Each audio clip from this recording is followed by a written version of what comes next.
सुख करता दुख हरता वार्ता विघ्नाची दुर्वे पुरवे प्रेम कृपा जयाची सर्वांगी सुंदर ओटी शेंदुराची कंठी झळके माळ मुक्ता। जय श्री महाकाल। दोस्तों, हमारे शिव तंत्र धाम परिवार में जुड़े रहने के लिए आप सभी का धन्यवाद।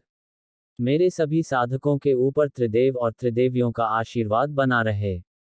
आज मैं आप लोगों के लिए बहुत ही अच्छी जानकारी लेकर आया हूँ। यह जानकारी अधिकतर लोगों को नहीं पता है, पर जिस विषय में मैं आप सभी को आज बतलाने वाला हूँ, उस पुस्तक के विषय में हर किसी को पता ही है। यह कोई नया नहीं है। यह तंत्र की पुस्तक प्राचीन समय से निरंतर चली आ रही है, जिसे हम इंद्रजाल के नाम से जानते हैं। इंद्रजाल में हजारों प्रकार के विद्या पाई जाती हैं, पर इसे सिद्ध कर पाना बहुत ही कठिन होता है। आज मैं इंद्रजाल के विषय में कुछ जानकारी लेकर आया हूं आप सभी के समक्ष। तो फिर चलिए बात करते हैं इंद्रजाल के विषय में। इंद्रजाल विद्या क्या है और यह कैसे कार्य करती है? इंद्रजाल विद्या से हमें कार्य लेना चाहिए या फिर नहीं लेना चाहिए, सब कुछ मैं आप सभी के सामने स्पष्ट रूप से रखूंगा। हमारे इस वीडियो को पूर्ण रूप से सुने तभी समझ में आएगा। वीडियो में आगे बढ़ने से पहले, अगर आप लोग हमारे चैनल पर पहली बार आए हैं तो इस चैनल को सब्सक्राइब करें और बेल आइकन का बटन दबाकर रखें। अगर मेरी दी हुई गुप्त जानकारी और साधना एवं क्रिया अच्छी लगती है तो आप सभी हमारे शिव तंत्र धाम परिवार से जुड़े। यहाँ पर मैं आप सभी को तंत्र, मंत्र, यंत्र, साधनाएं और क्रियाएं और कुछ गुप्त जानकारी आप सभी के लिए लाता रहता हूँ। तो फिर चलिए बात करते हैं इंद्रजाल के विषय में। मेरे सभी साधक भाइयों, इंद्रजाल की विद्या हर कोई सीखना चाहता है। इंद्रजाल के विद्या में जिस प्रकार से वस्तु का प्रयोग किया जाता है, वह वस्तु दुर्लभ होती है और आसानी से प्राप्त नहीं हो पाती है। इसलिए इस विद्या को अधिकतर लोग नहीं सीख पाते हैं। इंद्रजाल को अक्सर लोग तांत्रिक विधाओं से जोड़ते हैं, जैसे मारण, सम्मोहन, उच्चाटन और विद्वेषण एवं वशीकरण और जादू टोना अनेक प्रकार की क्रिया से जोड़ते हैं। दुनिया भर के सारे जीव, जंतु, पशु, पक्षी इंद्रजाल का एक हिस्सा है। इंद्रजाल के प्रयोग में सभी प्रकार के पशु पक्षी के अंगों का प्रयोग होता है। इंद्रजाल के हर एक क्रिया में कोई ना कोई दुर्लभ वस्तु की आवश्यकता होती है, फिर चाहे वह कोई जीव जंतु की वस्तु हो या फिर कोई जड़ी बूटी हो। इंद्रजाल की विद्याओं में तो चील के मूत की भी आवश्यकता होती है। इंद्रजाल की विद्याओं से बहुत प्रकार की विद्या सीखी जा सकती है, लेकिन आज के समय में अधिकतर इंद्रजाल का प्रयोग जादूगरी के रूप में सीखा जाता है। इंद्रजाल एक तरह से हमारे आंखों का भ्रम ही है, जिसे हमारा दिमाग पकड़ नहीं पाता है और फिर हम इसके असर में जाते हैं। इंद्रजाल एक प्राचीन विद्या है जो कि भारत से ही शुरू हुई है और अब पश्चिमी देशों में भी लोकप्रिय हो गई है। इंद्रजाल को जादू विद्या कहना गलत नहीं होगा, हालांकि इस विद्या का गलत इस्तेमाल लिया जाता है। यह विद्या रावण, मेघनाथ अन्य राक्षस इस विद्या के ज्ञाता थे। इंद्रजीत को इस विद्या में महारत हासिल थी, क्योंकि वह युद्ध क्षेत्र में बादलों में छिपकर प्रहार करता था। इंद्रजीत ने यह विद्या महादेव से सीखा था।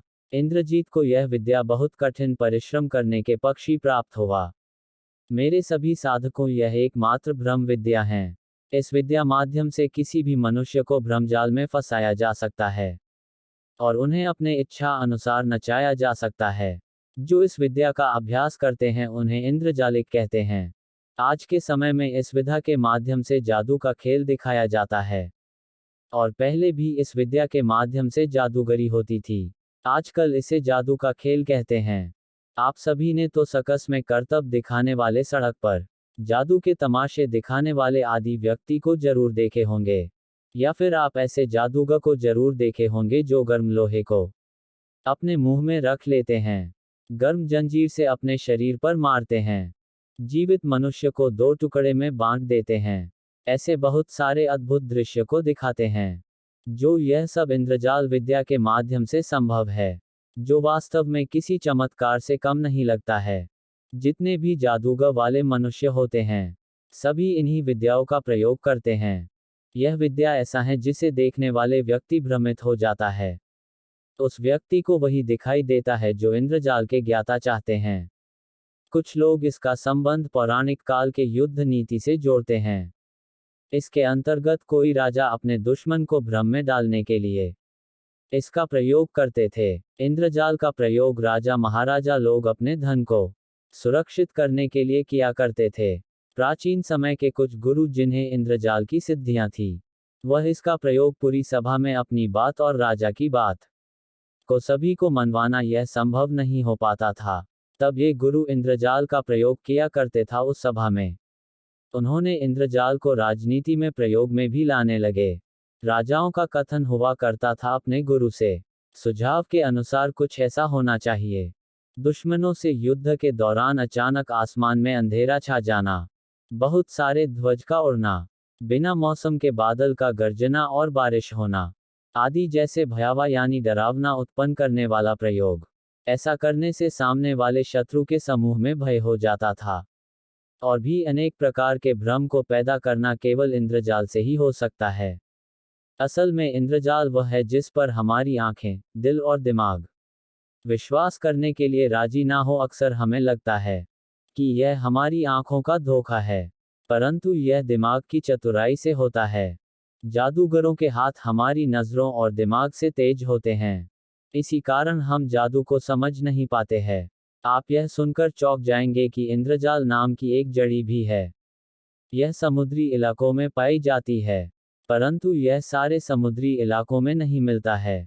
इसका अलग क्षेत्र है। माना जाता है कि यदि इसे साफ कपड़े में लपेटकर पूजा घर या मंदिर में रखे तो अनेक प्रकार के लाभ होते हैं। इस जड़ी के बारे में यह भी कहा जाता है कि यह किसी भी टोन टोटके को बस में कर सकती है। ऐसा नहीं है कि इंद्रजाल सिर्फ आंखों का भ्रम है। इंद्रजाल के माध्यम से हम अनेक प्रकार के विद्याओं को सीख सकते हैं। इंद्रजाल की महिमा को डामर तंत्र और रावण संहिता में बताई गई है। आशा करता हूँ यह जानकारी आप सभी को अच्छी लगी होगी। तो फिर इस वीडियो को एक लाइक करें और कमेंट करके बताएं यह जानकारी आप लोगों को कैसी लगी। एक बार क्रिया एवं साधना करके देखें तभी समझ में आएगा। क्रिया और साधना कभी खाली नहीं जाती है, कुछ ना कुछ अवश्य ही प्राप्त होता है। अभी तक आप सभी हमारे शिव तंत्र धाम परिवार के साथ जुड़ चुके होंगे, और जो लोग अभी तक हमारे परिवार से नहीं जुड़े हैं, वह इस चैनल को सब्सक्राइब करके हमारे अपने परिवार के साथ जुड़े। सब्सक्राइब के लिए आप सभी का धन्यवाद। आप सभी लोगों के लिए इसी प्रकार की जानकारी और साधना लेकर आता रहूंगा। फिर मिलते हैं कुछ और रहस्यमयी जानकारी और साधना के साथ।